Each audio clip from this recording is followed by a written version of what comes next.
Hello everyone! It's been a while since the last YouTube video, but here we are today with a Season 3 patch review.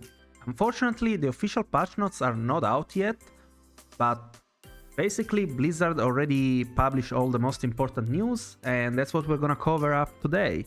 We're gonna show the new tribe coming to BGs, which is gonna be Undead, and I'll tell you guys basically what I think about all the new Undead cards, what I think the synergies between them will be, and which cards I think are gonna be the best and the worst out of them. So let's get into it. First of all, shoutouts to PokePlays, which managed to put all the news into a single Twitter thread. So shoutout to him. If you wanna follow him at PokePlays, go check him out. And now let's show the cards. So the first card is going to be a 1-drop. We're going to go from 1-drops up to 6-drops. So this is a new 1-drop, is Risen Rider, Undead. Pretty simple card. 2 damage, 1 health, Taunt and Reborn. This card is very simple but also insanely strong. This reminds me of a card that's used to be in the game in the past, which was called Acolyte of Cthulhu. And it used to be basically the same exact card, with 1 extra health and no tribe tag. And that was one of the best cards in the game. Simply because it had a lot of synergy with Avenge.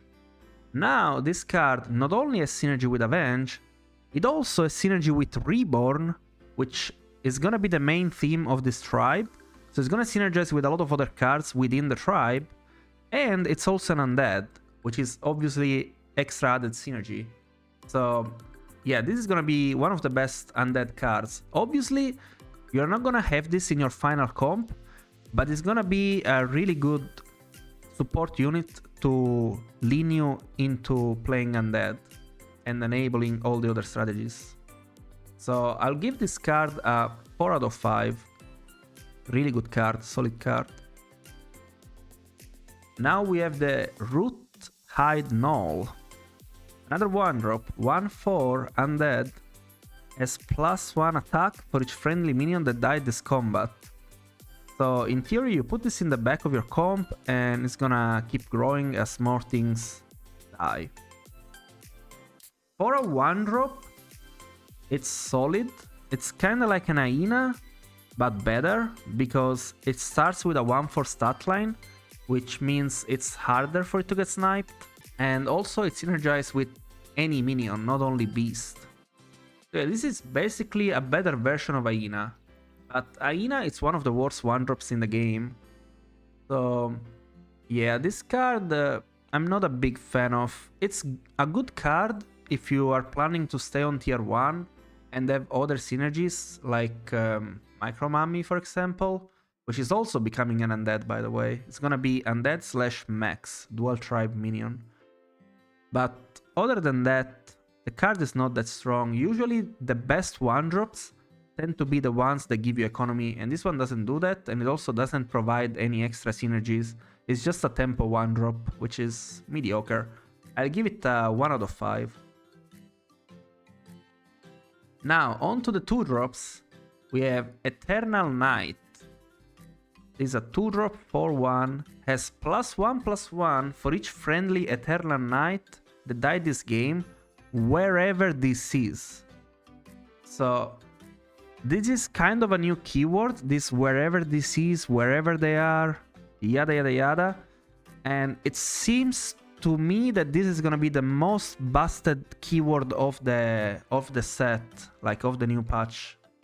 Because basically this wherever means that it gets buffed in your hand, on your board, your death rattles get buffed, your shop get buffed, so the synergies are basically endless. And this card is already good on its own. Like, if you play a 2-drop that's a 4/1, that's not very good, but this is basically a... You can look at this as like a 4/1 get +1/+1 each turn at wars, which is okay for a 2-drop. And then if you have 2 of them, this is basically a 4/1 gets +2/+2 every turn, because they are most likely gonna die. And that's already insane for a 2-drop. Not to mention that there will be more synergies with this card that we're gonna cover and that are coming soon. So yeah, this is gonna be one of the best cards of the set. It's probably the best 2-drop in the game, and it will most likely get nerfed to a tier 3 because this card is just crazy. If you level to tier 2 and you get 2 of these in your first shop, you basically won the game already. It's crazy. Now, Nubian Des Warmth. 1/4 Battle Cry. Give your undead +1 attack for the rest of the game, wherever they are. Once again, same keyword. Although, this card, first of all, it's also gonna buff itself, so it's like a 2-drop that's a 2/3. Unfortunately, a 2/3 stat line is not that good, because unlike the knight that gets buffed every single time it dies, so mostly every turn, this is just a battle cry, so it's only gonna proc once. And buying a 2/3 for such a small effect doesn't seem worth it to me. Because if you buy a 2/3 on tier 2, you are gonna take like at least 10 damage in the early game, because that's such a weak unit. So we'll just spend 10 health to just get +1 health on your potential late game build if you end up playing Undead.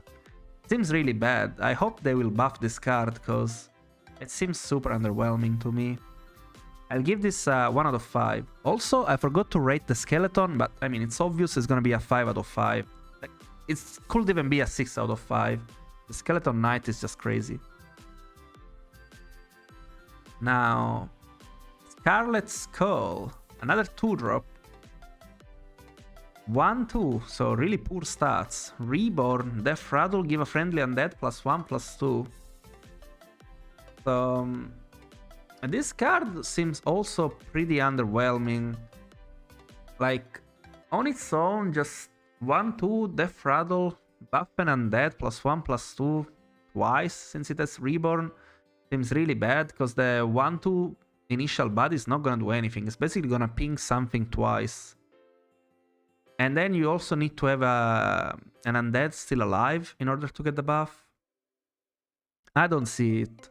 I think this card is really weak, but it might see some play simply because of the Reborn tag, which has other synergies within the tribe. So maybe because of this Reborn tag, it's gonna see some play. So I'll give this 2 out of 5 simply because of the Reborn. But I'm not a believer in this card. Now moving on. Now we have the 3-drops. Ghoul of the Feast. 2/4 Undead, Avenge 1, give a friendly minion of each minion type +3 attack. So this is probably like the only Undead card that has nothing to do with the rest of the team. This card is basically a menagerie card, but it's an Undead. So whenever Undeads are in the lobby, you kinda have an extra reason to build a menagerie board. And honestly, a lot of the games you might just end up with a menagerie board even if you don't actively try to get it, because in the early game you're mainly just buying good minions for their stats. And maybe you have a mag in your shop and then you end up having 2 or 3 tribes because you had to make the mag work. And then if you get this card on tier 3, it's actually insanely strong. Like Avenge 1, you could read this kind of like Avenge 1, give your minions of each tribe poison, because that's basically what it is.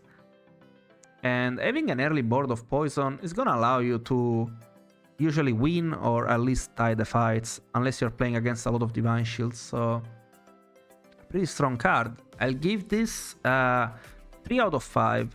It's a strong card, but at the moment the Undead tribe seems so strong that it feels a little hard to justify playing anything other than Undead. But this card might shine in the future. Now Jelly Belly. 3-drop Undead, 3/5. That's a pretty big stat line. After a friendly minion is reborn, gain +3/+3. So here we start to see some of those Reborn synergies. This card is kind of like a big hyena. It's a 3/5, and whenever you get a Reborn, it gets +3/+3. So that's literally what it is. It's a ball of temporary stats. Because just like hyena, since you get the stats during the fight, you just get them temporarily. And this card seems pretty strong, simply because it's an undead itself. It synergizes with Reborn, wins you the fights, and allows you to level and pivot into the more advanced undead strategies. So I think I'll give this one a 4 out of 5. I feel like it's gonna be slightly better than the previous one we have seen, but still, I'm not too excited about this.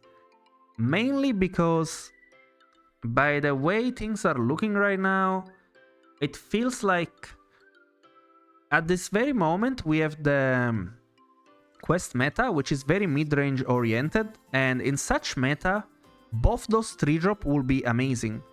But for how the Undead tribe looks, and since quests are rotating out, I feel like we're gonna shift again more towards a greedy power leveling based meta. And in such meta, the value of having tempo early game drops goes down by quite a lot. So I don't know if these cards will have a big impact, at least at the beginning. But they are good cards nonetheless. It's just that I don't know if they will actually be impactful. Like, people might as well just stay on tier 1, gather some pairs, and then go straight to 5 and triple into 6 drops. So we'll see. But the card itself is not bad. So yeah, 4 out of 5. Moving on. Leech Doctor, and this is the last 3-drop. 3/2 Taunt, and the Taunt is important here because you want this to die. At the start of your turn, give your minions that died last combat +1/+1. So this is also another pretty good card. It provides neutral scaling. It's kind of like the Sylvanas hero power, but a little weaker because it's just +1/+1 instead of +2/+1. Obviously, you don't have to spend the 1 gold every turn, but that's not that big of a deal. Because in theory, you kind of want to leverage this card ability to power level while scaling a little bit and getting stronger. Although, I don't know if this card will be good enough. It's a good card, but you don't really want to scale your early drops because you're probably going to sell them anyway. So, but I could see this being like a viable strategy on tier 4 if you're having a bad game. So I think I'll give this... actually, your minions have to die, which means that you have to be losing. This card is so weird to evaluate, because like, if you're losing, you get stronger, but if you're strong, you stop scaling, so... because your minions are not gonna die anymore. I don't know. I'll give this a 3 out of 5, but I could be completely wrong and this ends up being the best out of the new 3-drops, because it's so generic. Like, this one requires you to have Reborn, and this one requires you to have Menagerie, when the last one is just generic, and it's also permanent scaling, when these other two are just temporary. But I feel like Jelly Belly is gonna be the best one of the 3 at the start, simply because it synergizes really well with the Undead tribe, when the other 2 are more generic. Now, the 4-drop. Soul Splitter. Reborn, start of combat, give a friendly undead Reborn. So yeah, speaking of Reborn synergies, I feel like this is kind of a sleeper. I feel like this is gonna be one of the best undead cards. Simply because it's basically like a worse version of the Rattler, the 4-drop that we have for Beast, that gives a Beast Reborn. But usually the Undead are gonna be more valuable than the Beast. That's why this card is weaker. But giving a random Reborn to your board, it's gonna be very strong with certain Undead synergies that we're gonna see soon. So Yeah, I think this is gonna be a solid support card. I'm gonna give it a 4 out of 5. Seems really solid. Also, it might create some busted synergies early on that allow you to power level with some undead 4-drop and 5-drops that we're gonna see soon. And then we have Possessed Barshi. This is a 4-drop 2/7, given undead +2/+7. +2/+7 is an insane buff, but buying buffs in 2023 in Battlegrounds is a little cringe. So I'll give this just a 3 out of 5. It's a strong tech card that you can use to protect your stuff so they don't get sniped by Tunnel Blaster and stuff like that, maybe Zap. But I don't see myself... I don't think I'll be buying this card a lot, even though it is a nasty card, but... I think this card doesn't fit the Undead tribe too well. I see this more as a tech card. That being said though, if instead you are doing some menagerie stuff with Bran, this is gonna be pretty strong. But when we talk about pure Undead, this is just a tech card in my opinion, just to protect yourself against potential counter from your opponent. And lastly, we have Headless Forsaken. It's a 2/3 Death Rattle, summon a 2/2 hand with Reborn. So this is basically 3 minions in one. And those minions are all kinda weak, right? You get a 2/3, which is basically Rockpool Hunter. And then you get a 2/2 with Reborn, which is kinda like the same Death Rattle as Savannah Highmane. So if you look at this card, it seems really weak, but once again, it has good synergy with the next card that we're gonna look at. So I'll give this 3 out of 5. I don't see myself buying this card early on, but it could be a strong piece once you scale up your Undead comp. And this is the token that you get out of it, the 2/2 Reborn. The Helping Hand. Now, here we go. With the first bomb. 5-drop. Anubra Khan, Nerubian King. Death Rattle, your Undead have +2 attack for the rest of the game, wherever they are. So, what happens is that you can put this first, it dies, your whole board of Undead gets +2 attack. All your Death Rattle, Reborn and whatnot get +2 attack. Your shop gets +2 attack, and your hand gets +2 attack. This is nuts. Because you can combo this, like it's basically like you become Deathwing, but only on your side. And you can keep repeating this over and over again. So if you combine this with a Baron Rivender, it goes insane. And you can obviously combo this card with the Soul Splitter and maybe just run a normal composition plus only these 2 Undeads in your comp for a little bit, and then this always procs twice. Plus, once you get all your attack stacks, you can play the Headless Forsaken and basically you triple your value, because this one is gonna get a bunch of attack, then the hand gets a bunch of attack, and then the Reborn from the hand gets also a bunch of attack. And you see where I'm going here. Basically, if you can stack enough attack buffs, you will just have a board, an endless swarm of pseudo poison minions that are just gonna slowly heal your opponent. So yeah, this card seems crazy, and we'll see if it's actually gonna be as good as I think once the patch drops. But yeah, the card seems really strong, and there are even more synergies to come, so stay tuned. Then we have the Hungering Abomination. So you might be thinking, well, with all this tokeny stuff going on, like maybe my opponent just plays a cleave or some big boys and then I'm done. Well, here comes the Abomination. If you are just doing a bunch of summoning stuff, this is gonna help you out, because it's a 5-drop, 3/4, Avenge 1, permanently gain +1/+1. So you can just be doing all your defradly good stuff, and then if for whatever reason your opponent is playing a bunch of cleaves, you can, and the meta shifts into that direction, and maybe a bunch of cleaves are good against this sort of strategy, you can just pick up an Abomination and cover your bases by gaining a big boy in the back of your comp. It's just gonna trade all those cleaves once your tokens are gone. So... Oh, actually I forgot to rate the Nubian, but the Nubian is a 5/5, the Anubarak. This guy instead, since it's more of a support piece, it's not really necessary to run any comp.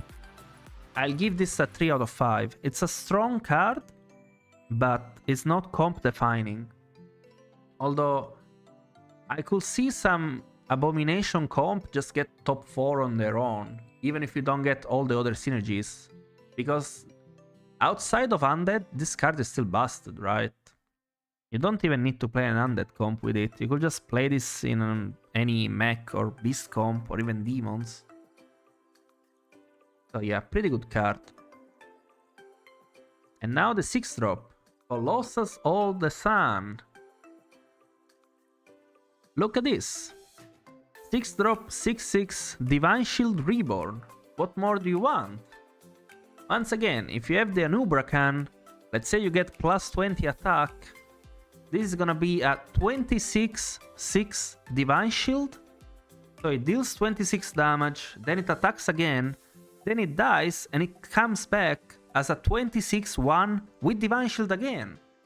So you got 26 damage worth of value 4 times out of one single minion. Like, it's so strong. It's crazy. This is gonna be like kind of a backup plan when you triple into a 6-drop. It doesn't really give you scaling on its own. It's kind of like a carry unit, but it's also a really strong tempo unit. It's kind of like tripling into a gas coiler.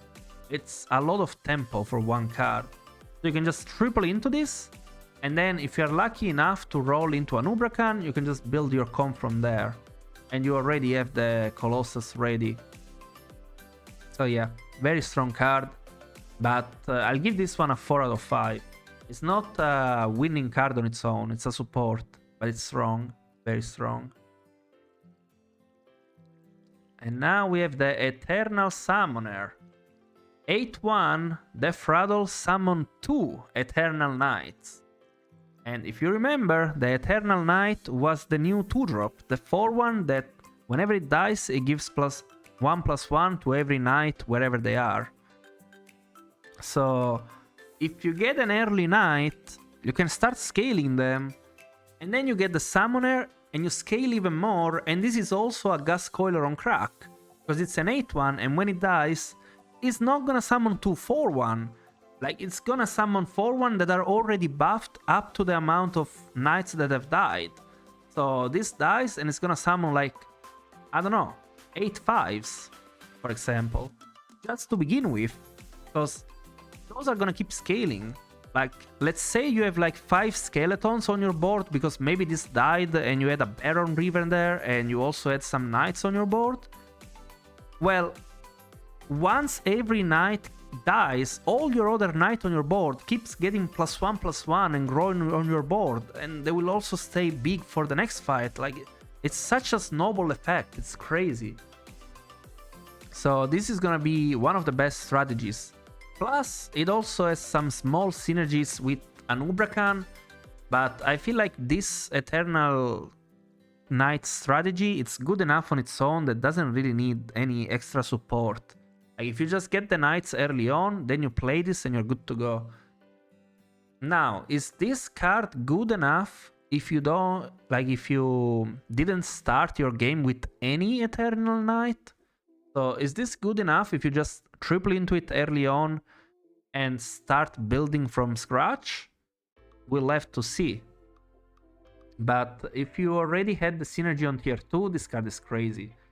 Either way, I'm gonna give this a 5 out of 5, and it's gonna be one of the best strat moving forward. And for last, we have Sister Death Whisper. It's a 6-drop 4/11.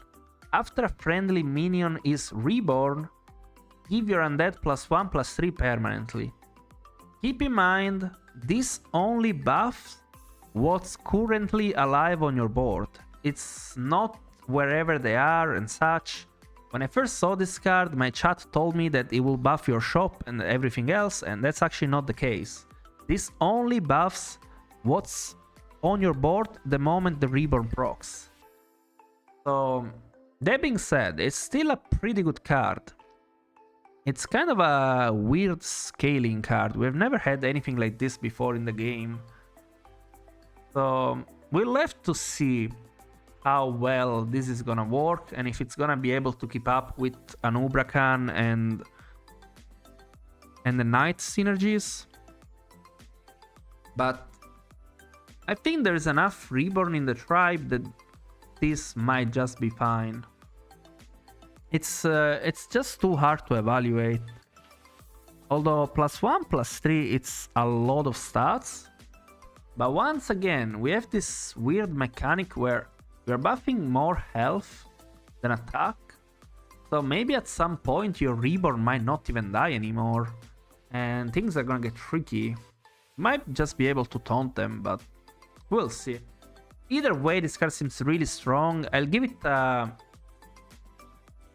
out of 5.